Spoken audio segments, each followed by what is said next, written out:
Oh, this is Dr. Grant Schmidt, Superintendent for Hanover School District. This presentation is to explain what one-time money is and what we received last school year, the 2015-16 school year. When a district receives a grant or any additional funds designated just for one school year, that is called one-time money. One-time money is for one school year only. It does not continue into future school years. For the 2015-16 school year, Hanover School District received one-time money from two different sources, the first being the Rural Flexibility Bill from Colorado, as well as an adjustment in our per pupil allocation from the state of Colorado. The rural flexibility money came to us through House Bill 15-1321.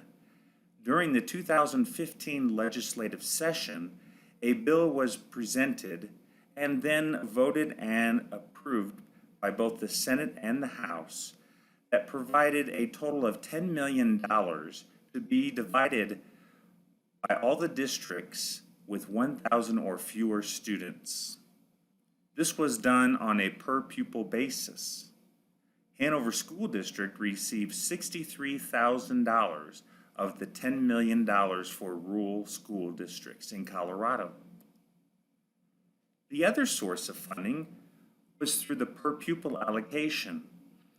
Each school year in the month of October, school districts count how many students are enrolled.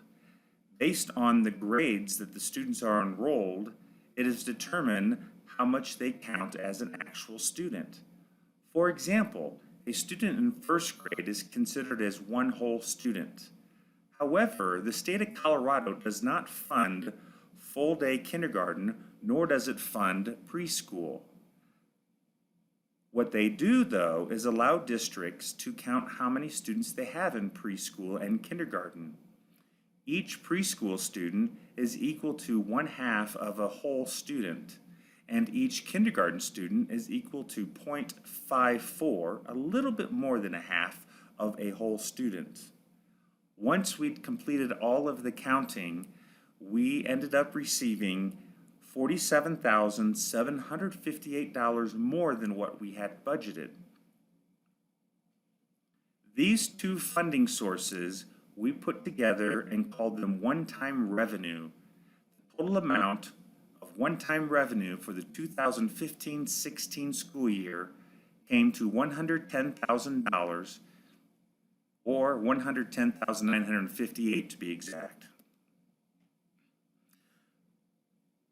I met with my administrative team and started listing projects that we could complete since we have one-time money that otherwise, with our regular budget, we would not be able to complete.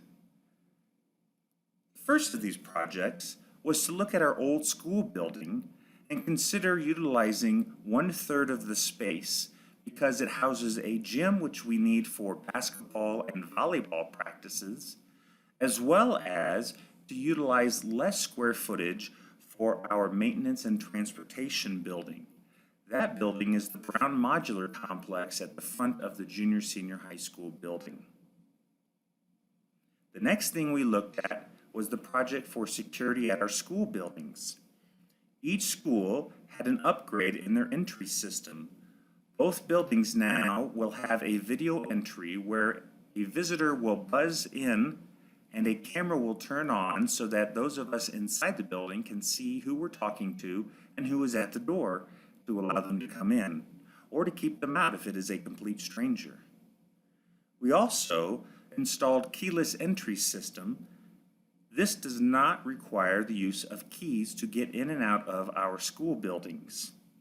By doing this, our schools have the ability to program for when our doors should be unlocked, for example, during sporting events or school activities. We are also able to monitor who is coming in and out of the school.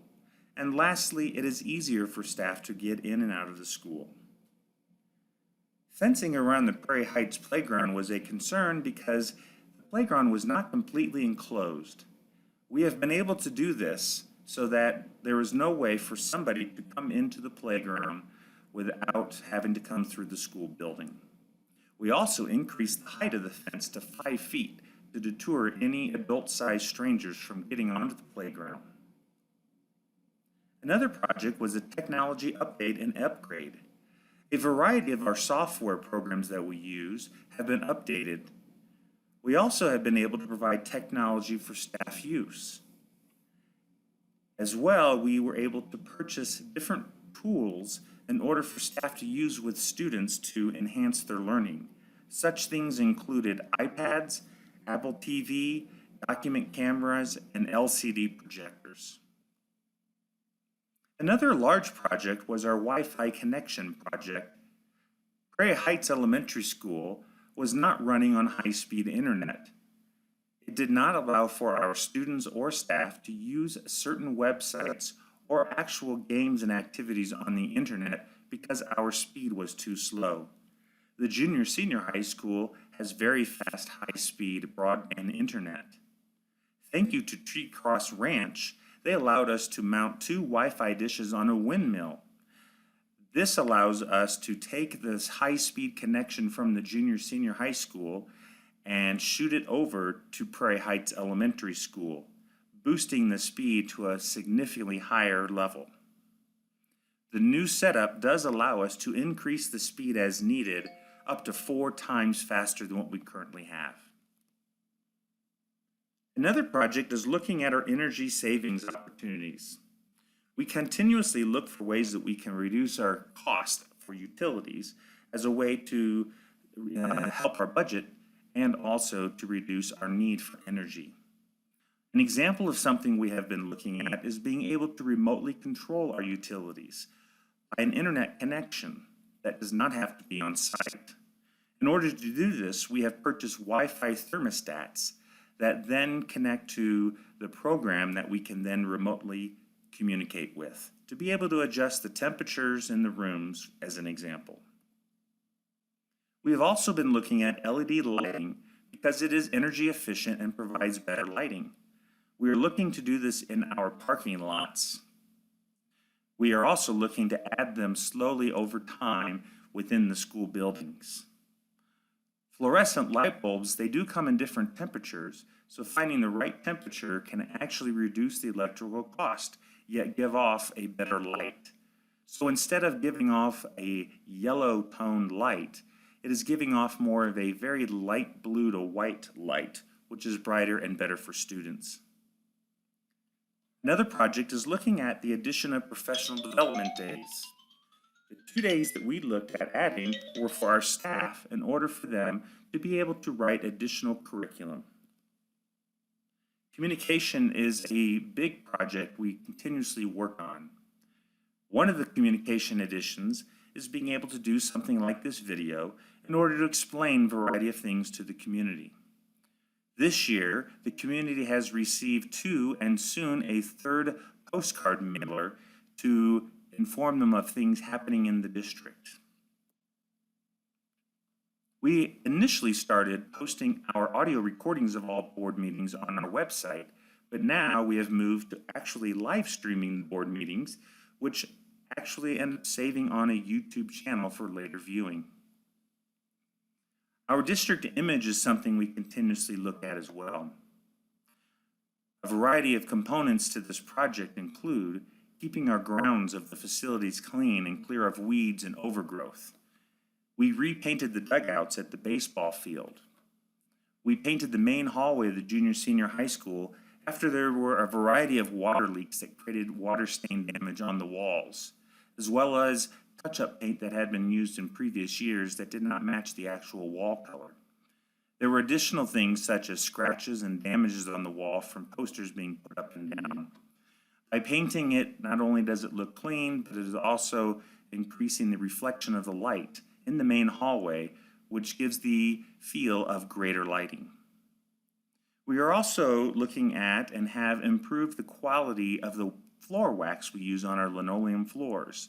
Not only does this help it to look better in terms of presentation, but again, it helps to reflect the light for better lighting.